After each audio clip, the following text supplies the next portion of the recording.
మన ప్రభువును రక్షకుడైన యేసుక్రీస్తు పరిశుద్ధ నామమున ప్రియమైన సంగమ ప్రియమైన బిడ్డలారా, మరి ఉదయకాల సమయం దేవుని వాక్యం ధ్యానిస్తాను. ముందుగా ప్రార్థన చేసుకుందాం. ప్రార్థన. కృపగల తండ్రి, దయగల యేసయ్య, బంగారు పాదాలకు లేఖలేని వందనాలు, స్తుతులు, స్తోత్రములు.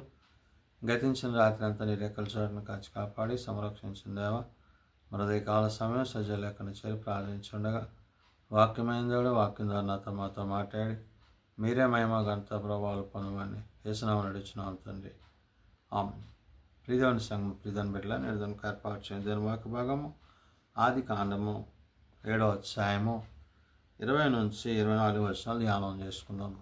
ఆది కాండము 7వ అధ్యాయము 20 నుండి 24 వచనములు ఈ విధంగా రాయబడినవి. 15 మూరల ఎత్తున నీళ్లు ప్రచండముగా ప్రబలెను గనుక పర్వతములను మునిగిపోయాను. ప్రియదేవుని సంగమ ప్రియదేవుని బిడ్డలారా, నోవాహు దినమందు దేవుడు కలుగజేసిన జలప్రలయం.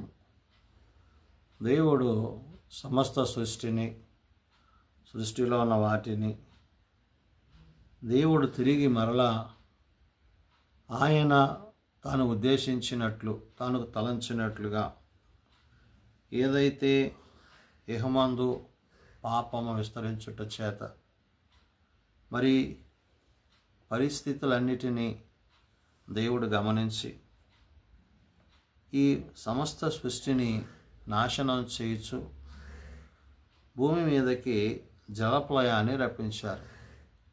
ఆ సందర్భంలో దేవుడు నోవాహును, తన భార్యను, 3 కుమారులను, 3 కోడళ్లను, వారితో పాటు సమస్త సృష్టిలో ఉన్న వాటిని ఆయన ఉంచాడు. ఆ వాడను ప్రవేశింపజేసిన తర్వాత ఆ వాడయందు వారు నివసిస్తున్న సమయంలో కలిగిన ఈ పరిస్థితిని వాక్యము తెలియజేస్తున్నట్లుగా 15 మూరల ఎత్తున నీళ్లు ప్రచండముగా మరి ప్రబలెను గనుక పర్వతములను మునిగిపోయాను. అంటే పర్వతాలు సహితము మునిగిపోయేంత ఎత్తుగా నీరు మరి భూమి మీద విస్తరించడము, ఆ భూమి మీద ఉన్న సమస్తము నాశనం అవడము, పర్వతాలు సహితము మునిగిపోవడం అనేది జరిగింది. అంటే ఈ జలప్రలయం ద్వారా దేవుడు గుర్తు చేసేది ఏంటంటే, మనము ఇహమందు జీవిస్తున్నప్పుడు దేవుని యొక్క ఉద్దేశాన్ని, దేవుని యొక్క చిత్తాన్ని, దేవుని యొక్క ఆలోచనలను ఎరిగి ఉంటున్నాం. అయితే ఈ విశ్వాస యాత్రలో, నిరీక్షణలో దేవుడు మనకిచ్చిన దాన్ని బట్టి, కలిగిన దాన్ని బట్టి మనము ప్రభువుని మరింతగా స్తుతించువారమై ఉండాలి. భక్తుడైన మరి విశ్వాసిగా దేవుని యందు మరి తాను కలిగి ఉన్న దానిని బట్టి ఎవరైతే తన కుటుంబము, ఎవరైతే దేవుని యందు విశ్వాసంలో నిలిచి ఉన్నాడో ఆ నోవాహు యొక్క కుటుంబాన్ని దేవుడు ఆశీర్వదించాడు. కాబట్టి ఇక్కడ నోవాహును, భార్యను, బిడ్డలను తనతో పాటు సమస్తాన్ని ఆ ఓడలో ఉంచిన దేవుడు ఈ జలప్రలయం ద్వారా సమస్తమైన వాటిని నిర్మూలింపజేసి అవన్నీ కూడా ఆ ప్రవాహంలో కొట్టుకుపోయినాయి.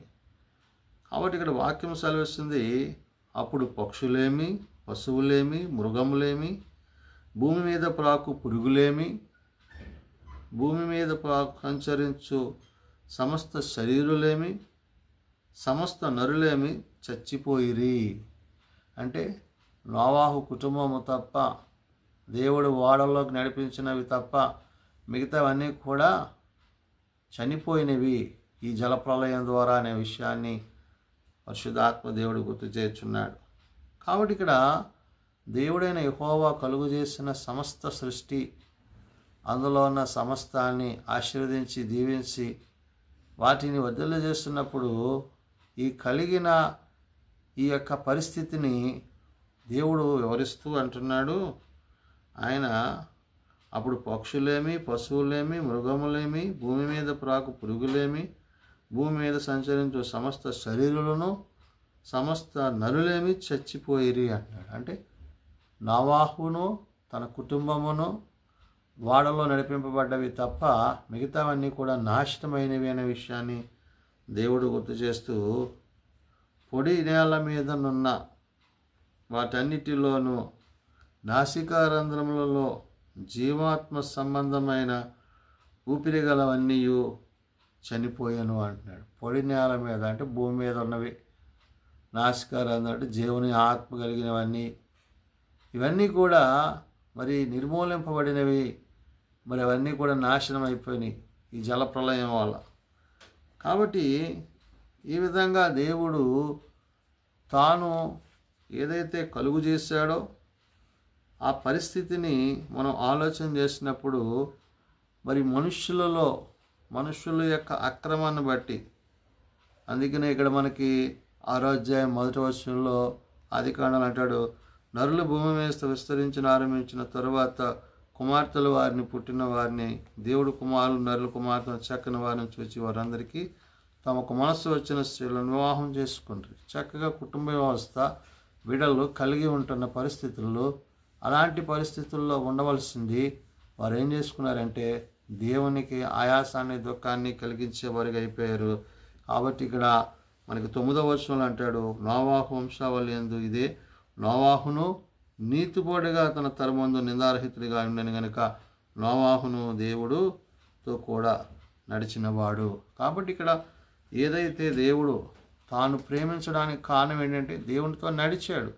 ఆ నడిచాడు కాబట్టి దేవుడు తనని తన కుటుంబాన్ని నేడు ఆశీర్వదించాడు, కృప చూపించాడు. మరి ఈ విధంగా మరి అటువంటి పరిస్థితుల్లో ఉన్నప్పుడు 13లో అంటాడు, దేవుడు నోవాహుతో సమస్త శరీరాల మూలముగా భూమి బలాత్కారముతో నిండి ఉన్నది కనుక నా సన్నిధిని వారి అంతము వచ్చి ఉన్నది అంటున్నాడు. అంటే బలాత్కారము అంటే దేవుని చేత ఆత్మచేత నింపబడవలసింది పోయి అపవాది హస్తాలకు మరి అది బందీ అయిందనే విషయాన్ని దేవుడు గమనించాడు. అందుకనే ఇదిగో వారిని భూమితో కూడా నాశనము చేయుదునని దేవుడు ఏదైతే చెప్పాడో దాన్ని ఆయన జరిగించాడు. ఈ విధంగా ఈ జలప్రలయం ద్వారా సమస్తము మరి అంతా కూడా నాశనం జరిగింది. ఆ తరువాత పొడి నేల మీద ఉన్న వాటన్నిటినీ నాసికారంధ్రములలో జీవాత్మ సంబంధమైన ఊపిరి గలవన్నీ చనిపోయిను అంటున్నాడు. అంటే సృష్టిలో ఆయన చేసిన సృష్టిలో ఇవి ఏవైతే ఉన్నావో అవన్నీ కూడా మరి పూర్తిగా మరణానికి అప్పజెప్పబడ్డవి అనే విషయాన్ని దేవుడు గుర్తు చేస్తూ, నరులతో కూడా పశువులను పురుగులను ఆకాశ పక్షులను నేల మీద ఉన్న జీవరాశులన్నీ తుడిచివేయబడెను, అవి భూమి మీద నుండకుండా తుడిచివేయబడెను. నోవాహును అతనితో కూడా ఆ ఓడలో నున్నవి మాత్రము మిగిలి ఉండెను. మరి నోవాహుతో పాటు ఆ ఓడలో ఉన్న మాత్రమే మిగిలి ఉన్నాయి. అంటే దేవుని ఉగ్రతకు, దేవుని కోపానికి ఈ విధమైన పరిస్థితులు ఏర్పడినాయి. కాబట్టి మనము ఆయనకి కోపమును దుఃఖమును పట్టించే పరిస్థితులు మనం చేయకూడదు. అంటే మన ఆలోచనలో కానీ తలంపుల్లో కానీ ఉద్దేశంలో కానీ దేవునికి ఆయాస్కరమైన పనులు మనం చేయడం ద్వారా మనము దేవునికి కోపం తెప్పిస్తున్న వారం అవుతున్నాము. కాబట్టి ఇక్కడ మనము ఆయన యందు విశ్వాసం ఉంచి, మనము ఆయన యందు నమ్మిక ఉంచి, మనము ఆయన యందు నమ్మిక కలిగిన బిడలుగా, భయము కలిగిన బిడలుగా, భక్తి కలిగిన బిడలుగా ఆయన తెలియజేసిన మాటలను బట్టి మనం ఆయనతో జీవించినప్పుడు మన పట్ల ఆయన తన ప్రేమను కుమ్మరింపచేయను. కాబట్టి ఇక్కడ నోవాహు కుటుంబాన్ని ఎలాగైతే దేవుడు ఆశీర్వదించి దీవించి మరి తన కుటుంబాన్ని మరి తనతో పాటు సమస్తాన్ని ఆయన సంరక్షించాడో ఆ విషయాలను గుర్తు చేస్తుంటాడు. ఆయన ఆ ప్రళయము, ఆ జల ప్రళయమందు ఎన్ని దినాలు మరి ఆ పరిస్థితులు ఉన్నాయంటే అక్కడ అంటాడు 150 దినముల వరకు నీళ్లు భూమి మీద ప్రచండముగా ప్రబలని అంటున్నాడు. 150 దినాల వరకు ఆ నీళ్లు ఆ విధంగానే ఉన్నాయంట. అంటే అంత భయంకరమైన మరి ఆ జల ప్రళయాన్ని దేవుడు అక్కడ రప్పించి మరి నోవాహు కుటుంబాన్ని తప్ప మరి ఏదైతే వాళ్ళలో ప్రవేశించింది వాటిని తప్ప సమస్తాన్ని కూడా ఆయన నిర్మూలన చేశాడు. కేవలం ఇదంతా మరి మనుష్యులు చేసిన బలాత్కారాన్ని బట్టి, మనుష్యులు చేసిన తప్పుడు ఆలోచనలు బట్టి దేవుడి విధమైన మరి తీర్పును తీర్చవలసి వచ్చిందనే విషయాన్ని పరిశుద్ధాత్మ దేవుడు గుర్తు చేస్తున్నాడు.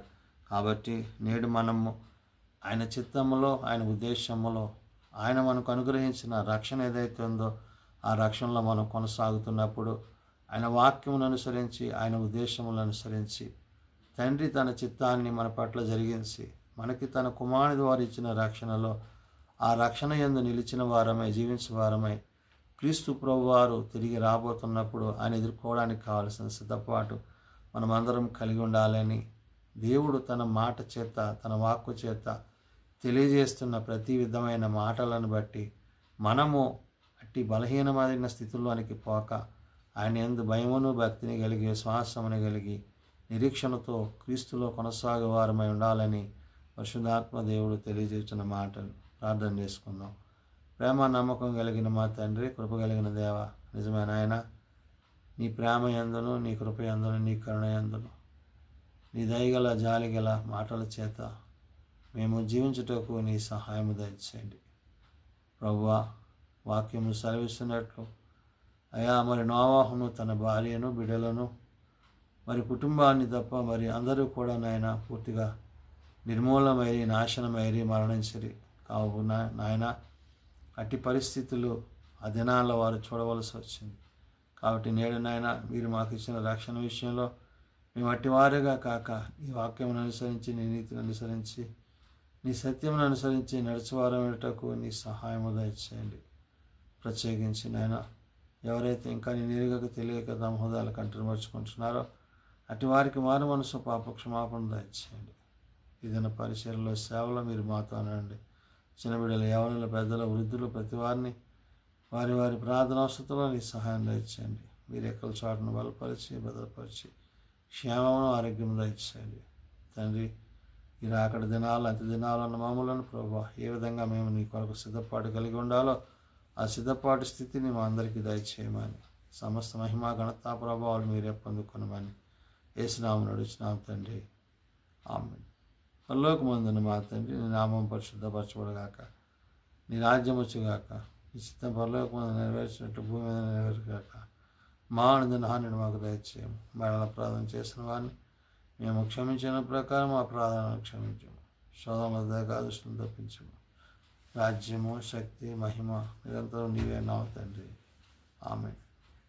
మన పరమ తండ్రి అయిన దేవుని ప్రేమ, ప్రభువైన యేసుక్రీస్తు కృప, ఆదరణకర్త అయిన పరిశుద్ధాత్మ సహాయము సదా తోడైండి సంరక్షించునుగాక, ఆమేన్.